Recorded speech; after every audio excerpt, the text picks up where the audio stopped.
So this has to be one of the most hotly anticipated bikes for 2019, BMW S1000rr.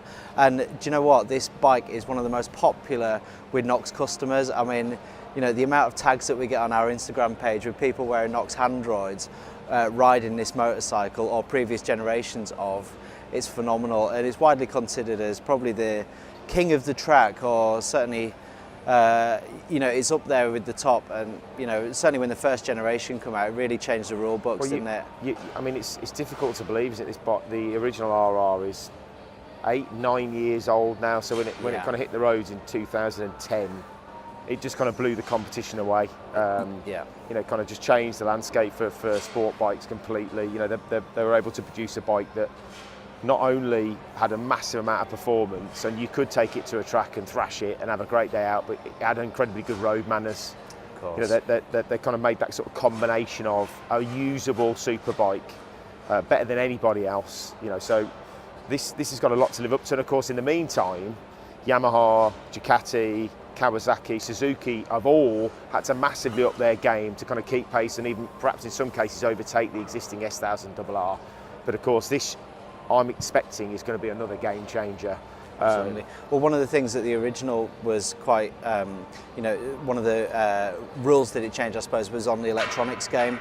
100%. And that's upped the game massively to this latest generation. I mean, the seismic shift in the amount of electronic aids on these bikes now. Again, you know, I think honestly, you know, when Ducati launched their new V4 last year, again, they sort of just pushed the game forward massively, and that had a massive part to do with how many electronic features the bike had, gyroscopic sensors and IMU. And not only that, I think one of the things that sort of serious you know, track day junkies had stated was that they wanted the bike to be more sort of tailored to their own needs. Sure. So it's not a question of whether or not you just turn the traction control off or you can adjust the ABS. There is a raft of well, it's options. the degree to which you want all of those things, right? You know, tiny incremental adjustments on all those different sensors and different aids on the bike. And of course, we were lucky enough to get one of the guys from BMW up here, I think yesterday or the day before. He sort of gave us a bit of a rough guide of how it all operates. And of course, it's actually very easy to use as well. Really easy. All you do is literally just push that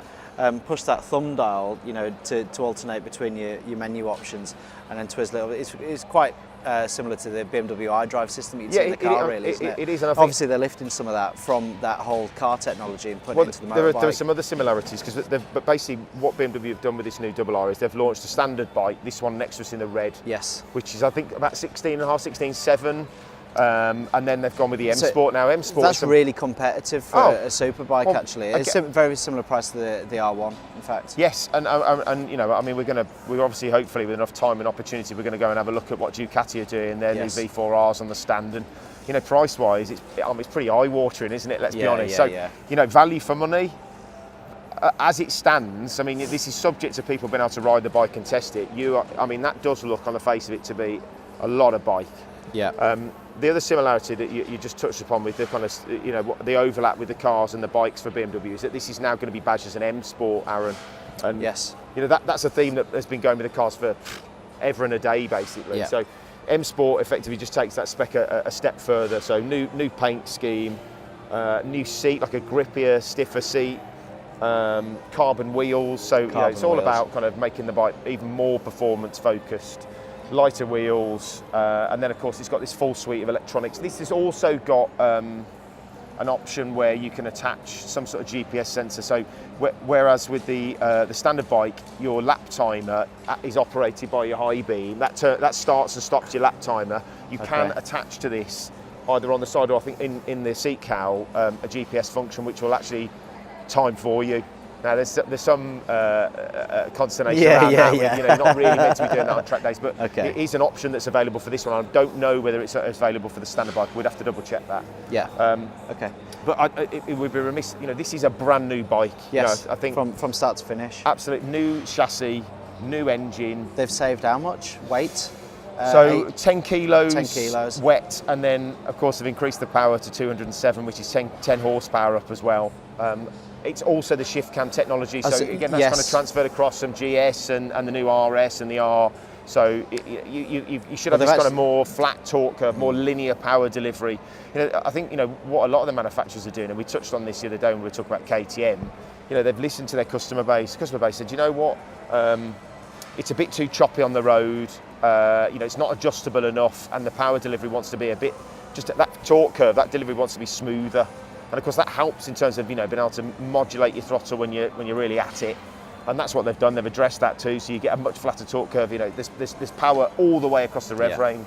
Sure, but that's also controllable with the new electronics. So you can literally, absolutely. You can really hone the power delivery. You can really hone the traction control. Yeah. You can really hone the ABS. Obviously, you can't turn it off entirely because nowadays we have to have it on all new bikes. That's what the guy was saying yesterday. Yeah. You can't turn it off entirely. Absolutely. You can turn it down to the minimum for track use. But it can make you look like a massive hero. Oh, so even you and I, Aaron, maybe more so me because I am hopeless, could ride this reasonably fast and not come a cropper.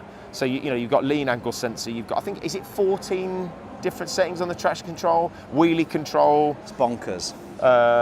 You can tailor Heated this grips, bike. Right? Do you get heated and grips I mean, look, with this is a typical kind of BMW train. You're preaching to the converted here, aren't you? Because Right, you know what I'm like with BMWs, and I don't want to appear unbiased, but having traction control and cruise control, heated seats and heated grips and cruise control on a bike is something that I just kind of, it's almost like a given for me, Right. riding BMWs. But a bit swish. it's a hugely important bike. This is, and I've got to say, traditionally I'm not a sport bike fan, but this is a very, very exciting motorcycle. Quick commentary, Mark, on the aesthetic. What do you think? Well, I mean, there's a lot of talk about this, isn't it? Of course, one of the things that was a bit sort of opinion dividing at the time when they launched the original S1000rr was this asymmetric headlight. There's kind of weird, goggly eyes, if you like, and now, of course, it's fully symmetrical. I've got to say, in the flesh, it is a really nice looking bit of kit.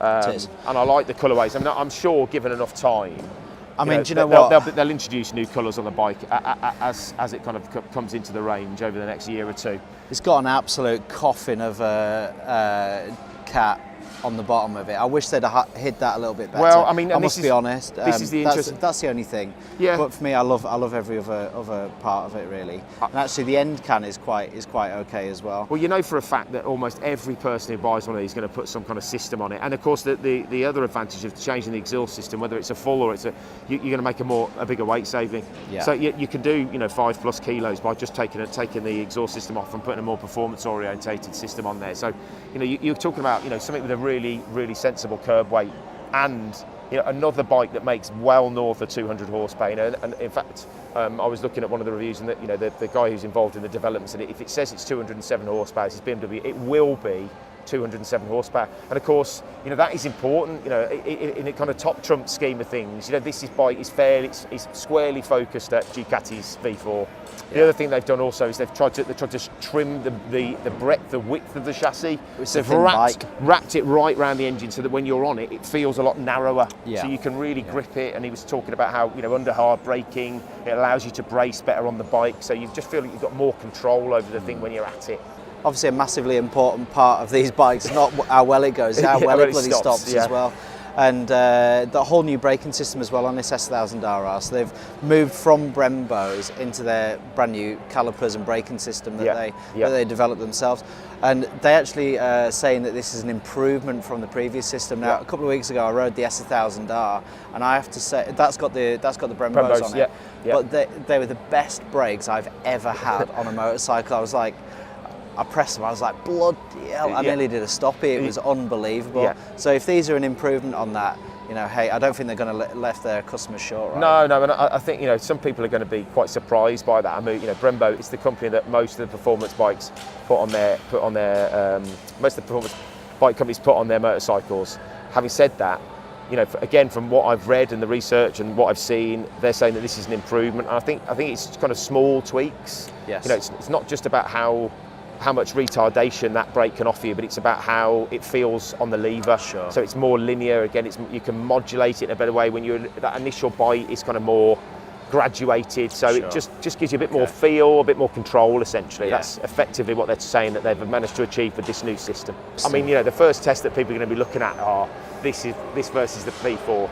It's going to be a really interesting landscape, isn't it? And again, it means that the other manufacturers are going to have to raise their game even more because, let's be frank, this is going to be one hell of a bike on the road. And that's the other trick, isn't it? Getting that balance right between having something that's an amazing track weapon and having a bike that's going to be phenomenal on the road as well. We'd have to wait and see.